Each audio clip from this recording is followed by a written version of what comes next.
思明姐出咗殯唔夠1個月，但係佢屋企嘅事咧仍然咧發酵喺呢個娛樂圈入邊。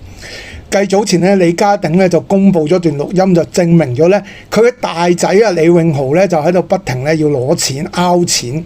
咁啊，李永漢咧亦都不甘示弱咧，就話咧佢細佬李永豪咧同阿弟婦咧就不停咧就謀李家鼎副身家，咁亦都公開咗咧一個錄影同埋影片，就話咧阿李家鼎咧就俾人長期監禁。咁究竟係咪事實咧？同埋咧，而家咧就由李家鼎嘅2個明星好朋友咧出嚟發聲啦。咁究竟係點樣咧？我哋而家一齊睇下。大家好，歡迎嚟到咧娛樂花生堂，我係阿佬。咁咧之前咧阿李家鼎咧喺如一度咧播咗李永豪呢個人肉提款機嘅片段嘅，之後咧就話一切事務咧就交俾細仔李永豪處理。咁而家咧就李永漢咧就反而咧反擊，就話喂，阿爸其實咧就俾個細佬同埋個弟婦控制。咁究竟咧李永豪點樣答咧？而家我哋就講翻啦。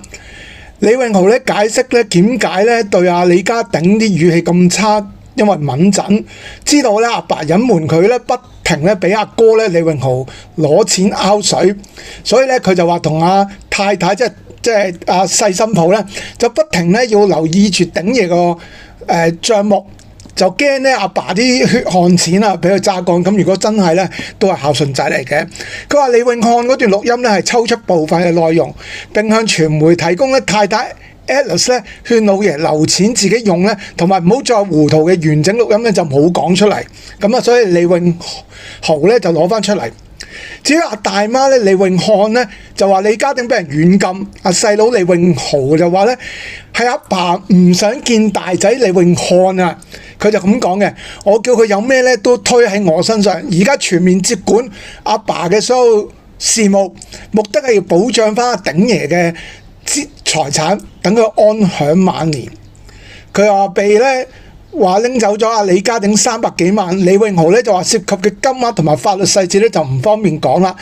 強調咧阿思明即係佢媽媽生前一向主張公平，冇偏袒任何一邊嘅。佢話咧淨係合力爭取緊咧屬於媽媽嘅財產，父親咧即係鼎爺支持佢做法。咁啊即係咧李永漢同埋李永豪咧好大機會咧就住思明嘅遺產咧都有機會咧要爭家產噶啦。咁啊麻煩啦。咁啊好啦。至於另一方面啊，邊2個阿鼎爺嘅 friend 咧就去即係勸告又好，鬧佢又好咧，話李永漢咧。咁首先第一個咧就係家燕媽媽阿 Nancy 姨姨薛家燕。咁佢話慨嘆咧就話李家鼎都成81歲咁年紀咁大啦，過去咧已經盡所能為屋企人咧付出。佢就話一家人應該咧互相獻出愛心，同甘共苦。唯有唔應該為金錢爭拗。咁我話老友拆開，喂，阿鼎爺肯同你同甘共苦啫，咁要話李永漢嗰房人肯同你同甘共苦先得㗎。咁啊，李永漢話自己咧冇高中畢業，難揾工作。咁啊，薛家燕就話啦，只要肯做嘢，冇可能揾唔到。咁啊，甚至講咧話做個看更咧，每個月都揾到1萬幾2萬蚊。咁啊，睇你做邊啲看更啦。如果你話做機場保安嗰啲，可能有嘅，其他冇乜。不過1萬零蚊應該問題都唔大嘅。咁所以我覺得佢都咁講都啱嘅。咁佢亦都話咧，即係。應該估計啦，思明咧喺在天之靈都唔想件事發展到咁嘅地步，亦都咧阿薛家燕話唔敢咧就打攪李家鼎，就話唔知點樣安慰佢，就擔心對方身體情況。佢話知道佢腸胃有問題，加上思明離世咧對阿鼎爺打擊好傷心，就想佢咧多保重。咁啊〜家燕姐除咗話一個唔做嘢之外咧，就讚一個，佢讚阿細媽李永豪咧有禮貌又有人脈網絡喎，有人緣喎。佢話李永漢咧佢就冇接觸，亦都唔相信咧李永漢話細佬咧軟禁同埋經濟封鎖李家鼎講咗啦，你唔信係另一件事，覺得係誤傳。咁話李家鼎用藉口咧唔想表達唔想出街咁樣，咁嚟講咧，咁啊。家燕媽媽就真係好內斂啦。咁啊，肥媽咧就講得直接啲嚇。肥媽出席活動咧都心痛咧，即係鼎爺同佢都主送拍檔嚟噶嘛，忍唔住發火啊，話邊個啱邊個錯咧，大家心中有數。咁我都心中有數嘅。佢話養兒咧100歲長憂99都係咁講啫，但係要81歲嘅鼎爺咧幫呢個大仔啊李永豪交租同埋供養係不合情理啊！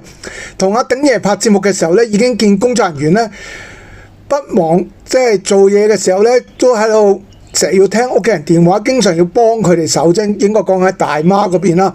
咁啊，肥媽話一早叫佢咧對兒孫嘅嘢咧要放開手，冇理由捱到咁樣嘅，俾幾多錢都唔夠。咁啊係喎，思明死咧都唔想見到佢咁樣。喂，係咪思明死咗咧都唔俾佢見一面，咁啊講唔通，咁啊都係喎呢樣嘢。咁所以咧，邊個啱邊個錯咧？我覺得大家咧都有目共睹噶啦。咁啊，肥媽咧都算好客氣噶啦。咁啊，冇鬧得咁硬。咁啊，呢集咧娛樂花生頭講到呢度。如果大家中意嘅話咧，記得做翻個訂閱，撳翻個鐘仔，俾翻個 like 我。呢度係娛樂花生頭，我係阿佬，多謝晒大家支持，下條片再見，拜拜。